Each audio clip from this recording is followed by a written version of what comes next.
Mirror, mirror, on the wall, who is the most rotten one of all?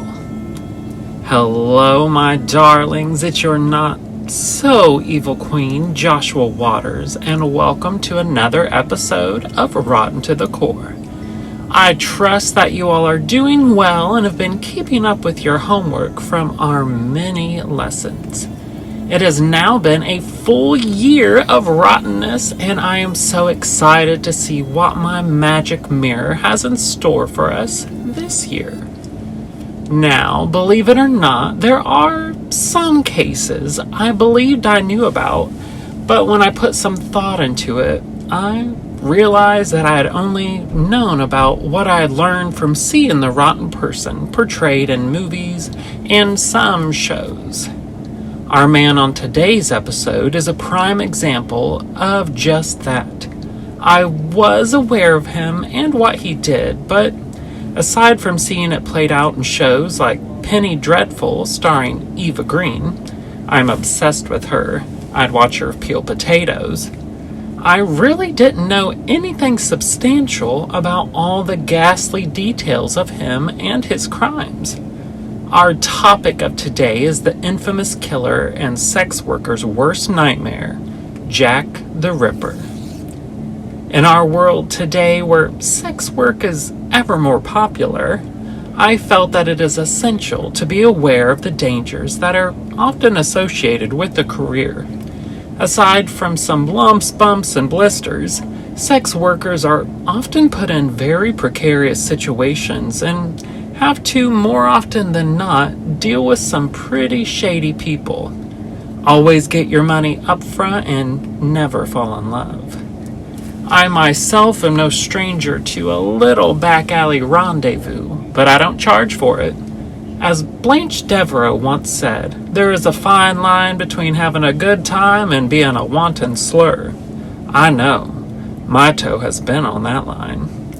But thanks to stories about Jack the Ripper, the Craigslist Killer, and countless more, I will admit that Mama carries a pocket knife in my sock anytime I feel the need for a little male attention. Before we delve any further into our lesson for today, I want to thank everyone who has been reaching out to me on social media and leaving reviews for Rotten.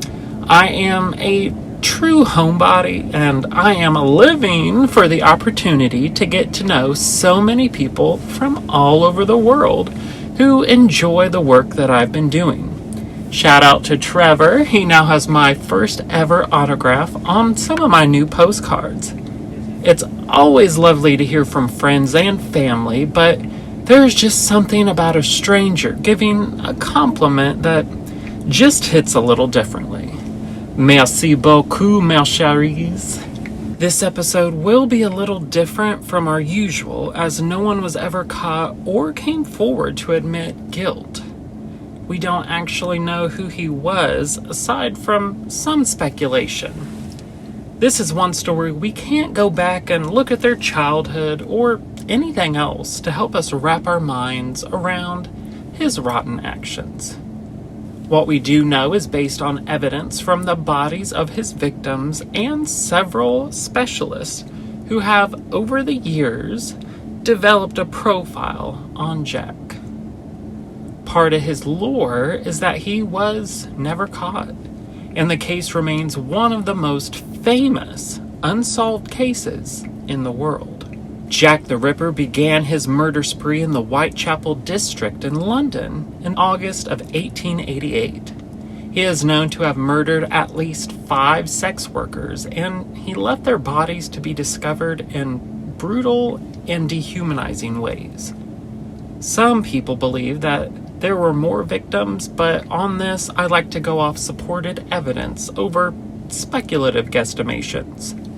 Don't get me wrong, however, I do love a good conspiracy theory or two, but since we don't know who this man was, I want to go off of facts so we can get as good of an idea of who he was as we can. But everything in this episode is also aided by my own observations. I am no detective or psychologist, but I'm a very observant person who has spent most of my life observing the actions of others and minute details to form a profile about them in my head. That's one of my tactics for surviving being raised around a lot of, let's say, hot-headed people. I learned at a young age to observe and always be on high alert around others. The main argument with Jack is whether or not he was a psychopathic or sociopathic killer. Did he have some mental affliction that drove him to commit these heinous acts?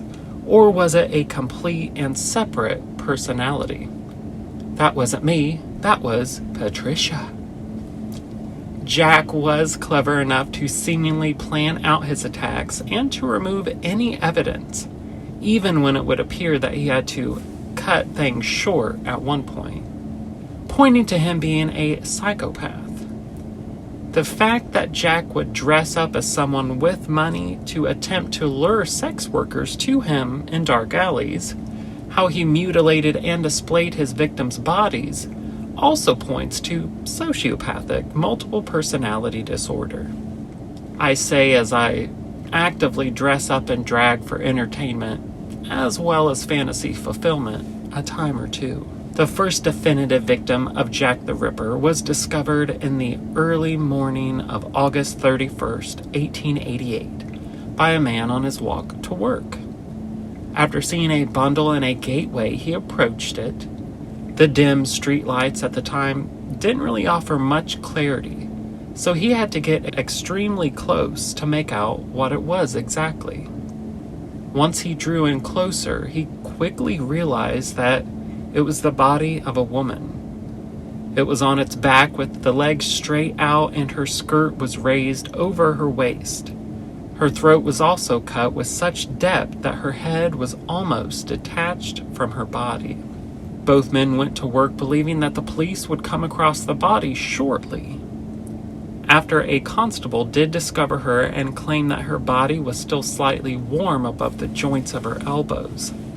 He stated that he had been on his rounds in the area not even 1 hour before that, and there wasn't another soul around. This could mean that Jack was watching him and waiting for just the right time to strike, knowing that authorities wouldn't be back around for about an hour or two. We never know who is watching us, do we? The second woman to fall victim to Jack was a 47-year-old woman named Annie Chapman. Her body was found on September the 8th, 1888, in a backyard between some steps and a wooden fence. Testimony from the doctor who reported first to the scene is as so. The left arm was placed across the left breast. The legs were drawn up, the feet resting on the ground, and the knees turned outwards. The face was swollen and turned on the right side. The tongue protruded between the front teeth, but not beyond the lips. The tongue was evidently much swollen. The front teeth were perfect as far as the first molar, top and bottom, and very fine teeth they were. The body was terribly mutilated. The stiffness of the limbs was not marked, but was evidently commencing. He noticed that the throat was dissevered deeply, that the incisions through the skin were jagged and reached right around the neck.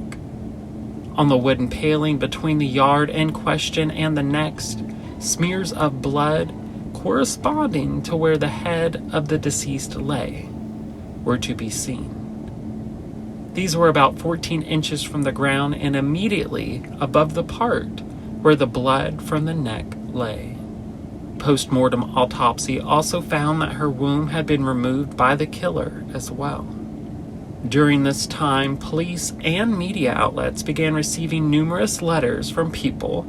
Most were giving their opinions on how they thought police should go about solving the case, whom the letter writers believed it was, and even some falsely claiming that they were the ones responsible. On September 27th, a letter known as the Dear Boss letter landed on the desks of the Central News Agency. It was ignored for 2 days until the 29th of September, when it made its way to the Metropolitan Police. It was written in a very boastful tone. Dear Boss, I keep on hearing the police have caught me, but they won't fix me just yet. I have laughed when they look so clever and talk about being on the right track.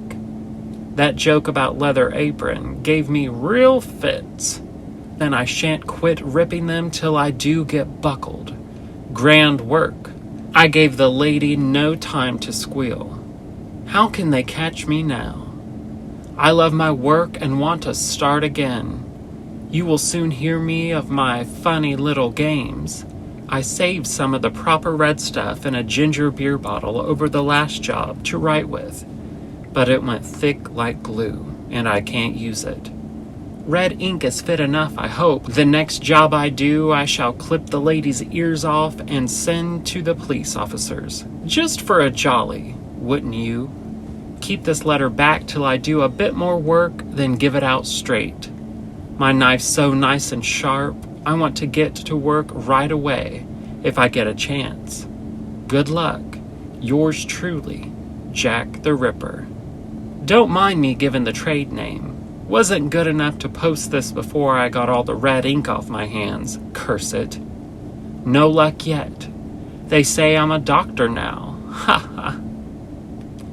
Shortly after the discovery of the letter, 2 more women's bodies were found on September 30th, Elizabeth Stride and Catherine Eddowes. Both women were found dead within just a short distance of one another. Elizabeth had her neck cut, but no other characteristics of the Ripper, indicating that he must have had to have fled from the risk of being caught, possibly from someone approaching.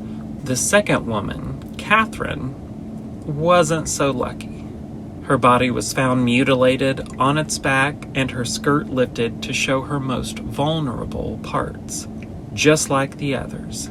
She had been disemboweled in an extra gruesome manner, and one of her ears had been removed.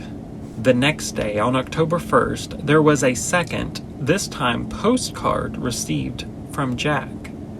This one again was written in red ink and had what appeared to be blood stains on it as well. It read, "I was not codding, dear old boss, when I gave you the tip. You'll hear about Saucy Jackie's work tomorrow. Double event this time." Number 1 squealed a bit, couldn't finish straight off, had not the time to get ears for police. Thanks for keeping last letter back till I got to work again. Jack the Ripper. It would be over a month until Jack would strike again, and on November 9th, the body of Mary Kelly was discovered in the small room she was renting. Her body was mutilated, but probably because of the privacy of being in a room and not in an alleyway. Her body was even more dismembered than the previous victims. Her organs and even breasts were removed from her body and placed under her head and around her, along with multiple slashes and gashes on her remaining flesh. It's the exploratory way in which Mary and the other victims were mutilated that really indicated that the murderer had no real scientific or anatomical knowledge, not even showing the experience that a butcher would have had with cutting up the bodies of animals.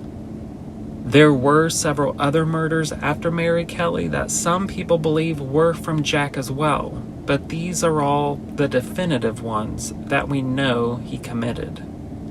It is still not fully known who Jack the Ripper was. There are numerous opinions and theories surrounding one of the most famous serial killers, but no real solid evidence to pinpoint the true identity.